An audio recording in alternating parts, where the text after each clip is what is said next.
کہ 1.7 ملین یعنی 17 لاکھ افغان شہری پاکستان کے اندر کیسے آئے؟ تو تعداد 1.7 ملین یعنی 17 لاکھ نہیں، 3.7 ملین یعنی 37 لاکھ ہے۔ تو یہ لوگ پاکستان کی اکانومی کے اوپر ایک بہت بڑا برڈن ہے۔ افغان ایجنسیوں نے انڈیا کے ساتھ مل کر پاکستان میں جگہ جگہ سیلز بنائے تھے، طریقے طالبان پاکستان کو کنٹرول کرے کہ وہ پاکستان کے اندر دہشت گردی نہ پھیلائے۔ 1.5 کروڑ لوگ ایسے ہیں جن کے پاس کھانے کی 2 وقت کی روٹی میسر نہیں، اور جب پاکستان سے یہ 17 لاکھ لوگ جائیں گے تو ان کا وہاں پر کیا مستقبل ہوگا؟ پاکستان کے شہری جو امریکہ یا UK جا کر ڈوئل نیشنلٹی رکھتے ہیں، تو یہی حق ہم افغانیوں کو کیوں نہیں دے سکتے؟ شرف صاحب نے اس وقت کے افغان ایمبیسڈر تھے ملا عبدالسلام زئی، ان کو اریسٹ کر کے نہ صرف امریکہ کے حوالے کر دیا بلکہ انہیں بے لباس ننگا کر کے امریکہ کے حوالے کیا گیا۔ طریقے طالبان افغانستان اور طریقے طالبان پاکستان کی آئیڈیولوجی سیم ہے۔ السلام علیکم، میرا نام ہے محمد امان خان اور آپ دیکھ رہے ہیں امان خان آفیشیل۔ سب سے پہلے تو میں شکر گزار ہوں ان تمام لوگوں کا جنہوں نے اس ویڈیو کو دیکھنے کے لیے وقت نکالا، لیکن وہ لوگ جو چینل پہ نئے آئے ہیں جنہوں نے ابھی تک چینل کو سبسکرائب نہیں کیا تو میں ان سے اپیل کرتا ہوں کہ اس چینل کو سبسکرائب کریں، ویڈیو کو لائک اور شیئر کرنا نہ بھولیے گا۔ آج ہم بات کریں گے اس خبر کے بارے میں جو کہ پچھلے 1 مہینے سے بہت زیادہ سرکولیٹ کر رہی ہے کہ حکومت پاکستان نے 1.7 ملین افغان ریفیوجی جو کہ انڈاکومنٹڈ ہیں ان کو افغانستان ڈیپورٹ کرنے کی ڈیڈ لائن دی تھی جو کہ 1 نومبر تھی، اور اس کے بعد کہا گیا تھا کہ جو افغان ریفیوجی جو کہ انڈاکومنٹڈ ہیں جن کی تعداد 1.7 ملین بنتی ہے، اگر وہ اس دورانیے کے بعد اس ملک میں پائے گئے تو انہیں ڈیپورٹ کر دیا جائے گا۔ اب جیسے ہی ہم یہ سوال سنتے ہیں تو ہمارے مائنڈ کے اندر سب سے پہلا سوال یہ آتا ہے کہ 1.7 ملین یعنی 17 لاکھ افغان شہری پاکستان کے اندر کیسے آئے؟ تو میں آپ کی معلومات کے لیے بتاتا چلوں کہ ان کی تعداد 1.7 ملین یعنی 17 لاکھ نہیں بلکہ 3.7 ملین یعنی 37 لاکھ ہے، اور جس کے اندر سے 2 ملین یعنی 20 لاکھ لوگ ڈاکومنٹڈ ہیں، جبکہ 1.7 ملین 17 لاکھ لوگ انڈاکومنٹڈ ہیں جو بغیر کسی کاغذات کے پاکستان کے اندر رہائش پذیر ہیں۔ اب جب ہم یہ چیز سنتے ہیں تو ہمارے مائنڈ کے اندر تو پہلا سوال یہ پیدا ہوتا ہے کہ اتنے زیادہ لوگ پاکستان میں افغان شہری آ کیسے گئے ہیں؟ تو اس بات کو سمجھنے کے لیے ہمیں تھوڑا سا تاریخ پر غور کرنا ہوگا۔ اب یہ تمام لوگ ایسا نہیں ہوا کہ بیک وقت افغانستان سے ہجرت کر کے پاکستان آ گئے ہیں، بلکہ تاریخ کے پس منظر کو سمجھنے کے لیے ہمیں بات شروع کرنی پڑے گی 1979 سے۔ 1979 میں ہوا یوں کہ اس وقت کی سپر پاور سوویت یونین نے افغانستان پہ حملہ کر دیا، تو امریکہ اور پاکستان نے مل کر افغانستان میں جنگ لڑی افغانستان کی طرف سے تاکہ سوویت یونین کو وہاں سے نکالا جا سکے۔ اب اس دورانیے میں جب پاکستان الائے تھا افغانستان کا اور امریکہ کا، تب بہت سے افغان مہاجرین پاکستان آئے۔ پاکستان نے نہ صرف ان کو ویلکم کیا بلکہ ان کی ٹریننگ کی، اور ٹریننگ کی مدد سے ان کی مدد کی کہ وہ افغانستان کو آزاد کروائیں۔ اس کے بعد 1994 کے اندر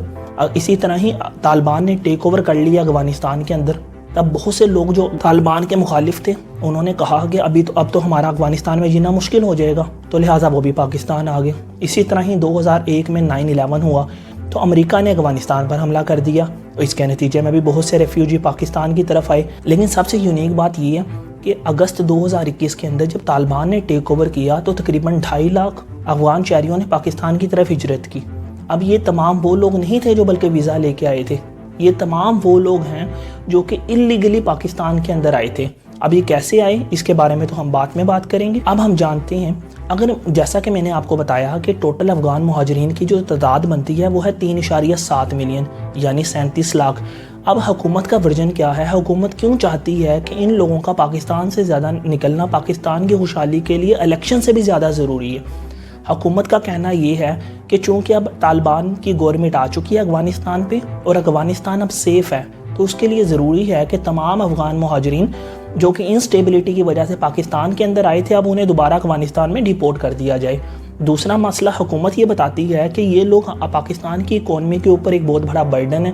تو لہٰذا ان کو نکالنا ملک سے بہت زیادہ ضروری ہے۔ ایک اور ورژن ہمیں ملتا ہے جو کہ حقیقت بھی ہے، جس کو پاکستان کے عام شہری کو نہیں بتایا جا رہا۔ وہ ورژن یہ ہے کہ جب حامد کرزئی کی حکومت ختم ہوئی تھی اور اشرف غنی کی حکومت آئی تھی طالبان کے ٹیک اوور کرنے سے پہلے،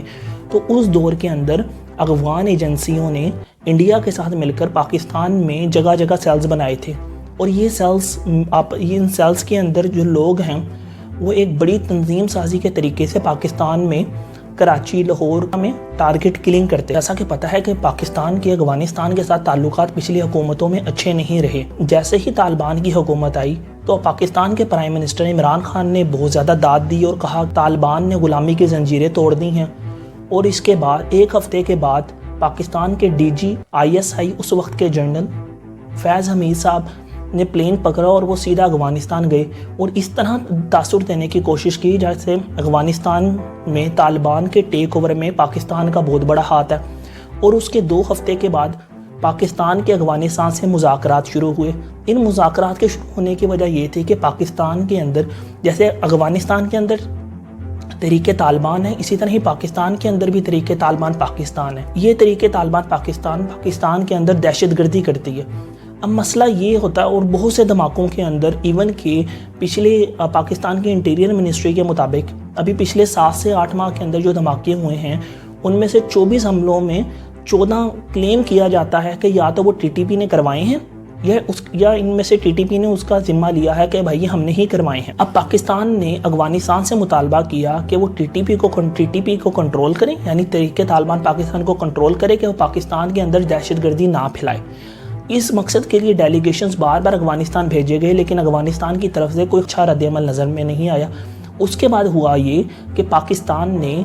جب افغانستان کو پراپر طور پہ کہا کہ آپ اس پہ نظر ثانی کریں کیونکہ یہ پاکستان کے اندر ٹیرر اٹیکس بڑھتے جا رہے ہیں، تو ایک ہمیں پریس ریلیز نظر آتا ہے جو کہ آپ اپنے موبائل کی سکرین پہ دیکھ سکتے ہیں. اس پریس ریلیز میں کلیئر کٹ یہ بات لکھی گئی ہے کہ افغانستان کے مطابق جو افغانستان کی طالبان حکومت ہے اس کا یہ کہنا ہے کہ پاکستان میں امن کی ذمہ داری افغانستان کی نہیں ہے اور پاکستان کے سیکورٹی ادارے اپنے فیلیئرز کا ذمہ افغانستان کی آنے والی نئی حکومت پہ نہ ڈالیں جو کہ طالبان کی ہے. جیسے ہی پاکستان نے یہ بات دیکھی کہ طالبان پاکستان کے ساتھ کوپریٹ نہیں کر رہے ہیں تو لہٰذا پاکستان نے فیصلہ کیا کہ تمام افغان ریفیوجیز جو کہ انڈاکومنٹڈ ہیں انہیں پاکستان سے ڈیپورٹ کر دیا جائے. اس مقصد کے لیے نگران وزیر اعظم 1 مہینے کا وقت دیا. حالانکہ پاکستان کے نگران وزیر اعظم کے پاس یہ فیصلہ کرنے کا مینڈیٹ نہیں ہے جو کہ پارلیمنٹ نے کرنا ہے. نگران وزیر اعظم نے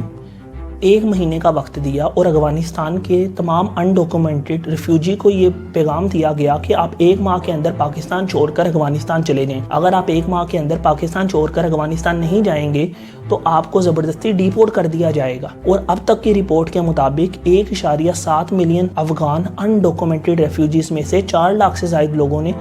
بارڈر کراس کر لیا ہے. لیکن سوال پیدا یہ ہوتا ہے کہ افغانستان جس کے اندر اب 29 ملین لوگ جو کہ ہیومینٹیرین کرائسس کا شکار ہیں انہیں ہیومینٹیرین اسسٹنس چاہیے ہے. 15 ملین یعنی 1.5 کروڑ لوگ ایسے ہیں جن کے پاس کھانے کی 2 وقت کی روٹی میسر نہیں. اور جب پاکستان سے یہ 17 لاکھ لوگ جائیں گے تو ان کا وہاں پر کیا مستقبل ہوگا، کیونکہ یہ تمام لوگ یہاں سے جا کر افغانستان کے بارڈر کے اوپر خیمے لگا رہے ہیں اور ان کے پاس کھانے کے لیے 2 وقت کی روٹی میسر نہیں. تو سوال یہ پیدا ہوتا ہے کہ جو پاکستان نے ریفیوجی کے حوالے سے پالیسی بنائی ہے اور 1 مہینے کا قلیل وقت دیا ہے کہ یہ پاکستان کے لیے حق میں بہتر ہے. اس چیز کو سمجھنے سے پہلے ہم یہ دیکھیں گے کہ ریفیوجی کتنی طرح کے ہیں، افغان مہاجروں کی کتنی قسمیں ہیں. سب سے پہلے افغان مہاجرین کی قسم وہ ہے جو کہ 1979 کے اندر پاکستان آئے جن کو پاکستان نے ویلکم کیا، اور یہ تمام وہ لوگ ہیں جو تقریباً پچھلے 50 سال سے پاکستان کے اندر رہائش پذیر ہیں اور یہ وہ لوگ ہیں جو ڈاکومنٹڈ ہیں. دوسری قسم افغانی مہاجرین کی ان مہاجرین کی آتی ہے جو پاکستان کے اندر تو رہتے ہیں لیکن انڈاکومنٹڈ نہیں ہیں. ایک تیسری قسم کے مہاجرین بھی موجود ہیں، تیسری قسم کے ریفیوجی موجود ہیں جو کہ جب طالبان نے اگست 2021 کے اندر افغانستان میں ٹیک اوور کیا تو کچھ لوگ امیر لوگوں نے جن کا تعلق اپر مڈل کلاس سے ہے انہوں نے پاکستان ہجرت کی. ان کی تعداد تقریباً 2.5 لاکھ ہے اور ان کے پاس ڈالرز بھی باقیوں کے مقابلے میں زیادہ ہیں. اب یہ 2.5 لاکھ لوگ پاکستان میں لیگلی نہیں بلکہ انلیگلی آئے ہیں.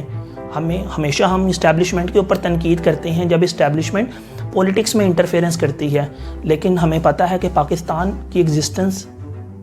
کو ممکن بنانے کے لیے اگر کوئی ایک ادارہ دن رات کوشاں ہے تو وہ پاکستان کی فوج ہے، جس کے نوجوان پاکستان کی حفاظت کرنے کے لیے اپنی جان کی قربانی دینے سے بھی گریز نہیں کرتے. لیکن اس کے اندر کچھ کرپٹ عناصر موجود ہیں جس کی وجہ سے یہ 2.5 لاکھ لوگ پاکستان آنے میں کامیاب ہو گئے. لیکن جیسا کہ میں نے بتایا کہ یہ باقیوں کے مقابلے میں زیادہ ایجوکیٹڈ ہیں اور ان کا تعلق اپر مڈل کلاس سے ہے. اس میں سے 25,000 لوگ وہ ہیں جنہوں نے US اور UK، کینیڈا میں پولیٹیکل اسائلم کے لیے اپلائی کیا ہے اور یہ ایلیجبلٹی کرائٹیریا پر فال بھی کرتے ہیں، لیکن ان 25,000 لوگوں کی اپلیکیشنز ابھی تک پینڈنگ ہے۔ جب پاکستان نے اعلان کیا کہ 1 ماہ کے بعد وہ افغان ریفیوجی کو ڈیپورٹ کر دیا جائے گا،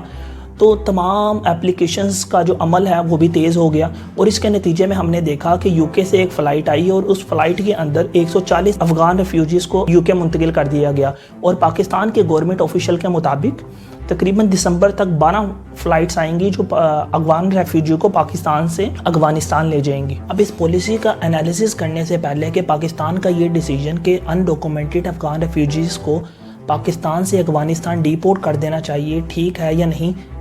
یہ انالیسس کرنے سے پہلے ہمیں تھوڑا سا ہسٹری کا جائزہ لینا پڑے گا۔ اب زیادہ دور نہیں جاتے، ہم بات کرتے ہیں 1994 کی۔ 1994 یہ وہ وقت تھا جب افغانستان کے اندر تحریک طالبان افغانستان کا جنم ہوا۔ اب 1994 کے اندر محترمہ بے نظیر بھٹو کی حکومت تھی، اور ان کے جو ہمارے پاس ان کے انٹیریئر منسٹر تھے ان کا نام تھا نصیر الدین بابر۔ اب نصیر الدین بابر صاحب جو 28 انٹیریئر منسٹر بھی تھے اور 1975 کے اندر صوبہ سرحد کے گورنر بھی تھے۔ انہوں نے بھرپور طالبان کو بنانے کے اندر اور طالبان کو اسٹرینتھ دینے میں اپنا کردار ادا کیا۔ جنرل نصیر الدین بابر صاحب نے کئی انٹرویوز میں بتایا کہ وہ پاکستان سے افغانستان ایک پائپ لائن بنانا چاہتے تھے، اور طالبان کو اسٹرینتھن کرنے کا مقصد یہ تھا کہ اس پائپ لائن کے اندر طالبان کو ایک پائپ لائن پولیس کے طور پر استعمال کیا جائے۔ اس مقصد کے لیے روبرٹ اوکلے جو کہ ایک امریکی کمپنی کے امبیسڈر تھے، انہوں نے طالبان کو 50 کروڑ روپے کی خطی رقم بھی دی۔ بے نظیر بھٹو کی حکومت 1993 سے 96 میں ختم ہوئی، اور اس کے بعد نواز شریف کی حکومت آئی جس کو پرویز مشرف صاحب نے مارشل لاء کی مدد سے ختم کر دیا۔ اب جیسا کہ ہمیں پتہ ہے کہ پرویز مشرف صاحب کی جو پالیسیز ہیں وہ تو ویسے ہی بہت ایمبیگوس ہیں۔ خیر اب ہم پرویز مشرف صاحب کی پالیسی پر بات نہیں کریں گے، مگر ان کی پالیسی کے اندر جو ایمبیگوٹی ہے اس کا ایلیمنٹ واضح نظر آتا ہے۔ مشرف صاحب نے جب یہ فیصلہ کیا کہ پاکستان کو امریکہ کی فرنٹ لائن سٹیٹ کے طور پر افغانستان کی جنگ میں حصہ لینا چاہیے، تو مشرف صاحب نے اس وقت کے افغان امبیسڈر تھے ملا عبدالسلام زئی، ان کو اریسٹ کر کے نہ صرف امریکہ کے حوالے کر دیا بلکہ انہیں بے لباس ننگا کر کے امریکہ کے حوالے کیا گیا۔ اس کے علاوہ پاکستان کی پالیسی اس حوالے سے بڑی عجیب رہی کہ پاکستان نے جن افغانستان کے لیڈرز کو سپورٹ کیا اور پاکستان کے اداروں کی مدد سے وہ طاقت میں آئے، انہوں نے طاقت میں آنے کے بعد پاکستان کے ہی خلاف زہریلی زبان استعمال کی۔ مثال کے طور پر حامد کرزئی، اشرف غنی کو پاکستان کی سپورٹ حاصل تھی، تبھی اشرف غنی افغانستان کے پریزیڈنٹ بن گئے، لیکن پریزیڈنٹ بنتے ہی انہوں نے پاکستان کے خلاف نہ صرف بیانیہ بنایا بلکہ نہایت ہی زہریلی زبان استعمال کی۔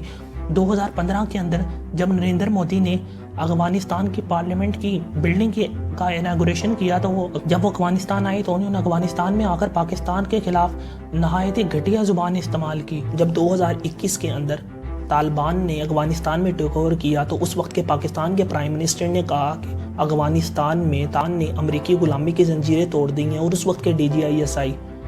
جنرل فیض افغانستان گئے اور اس طرح کا اورا بنانے کی کوشش کی جیسے افغانستان کی جیت میں پاکستان کا بہت بڑا کلیدی کردار تھا، اور اس کے 2 ہفتے کے بعد پاکستان کے طالبان سے مذاکرات شروع ہوئے، اور ان مذاکرات میں ایک ہی مطالبہ کیا گیا کہ تحریک طالبان پاکستان کو کنٹرول کیا جائے تاکہ پاکستان میں اس طرح کی تقریب کاری اور دہشت گردی میں کمی آئے،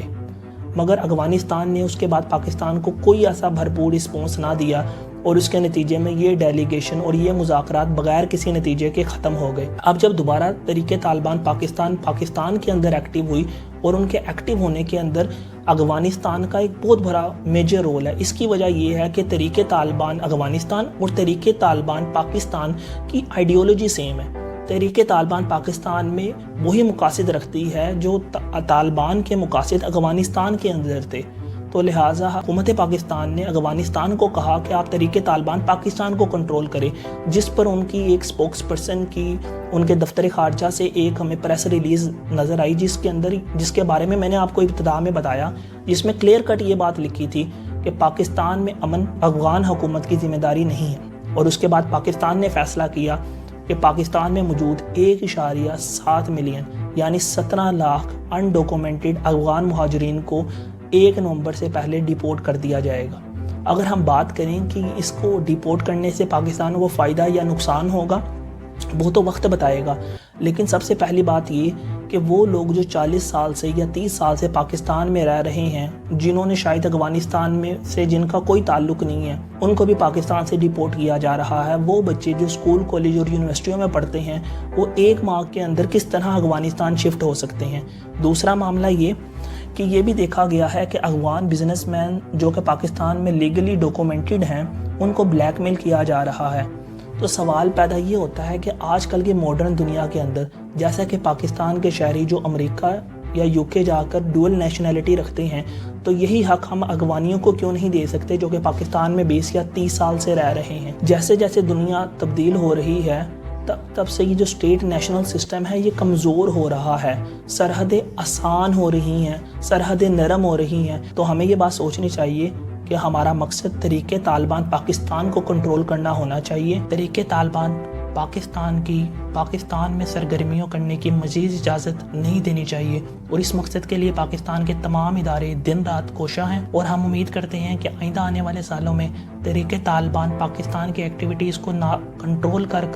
ان دہشت گرد عناصر کو ختم کیا جائے گا، بلکہ اس کے ساتھ ساتھ پاکستان کو رہنے کی ایک بہتر جگہ بنایا جائے گا۔ فی الحال کے لیے مجھے دیجیے اجازت۔ پاکستان زندہ باد۔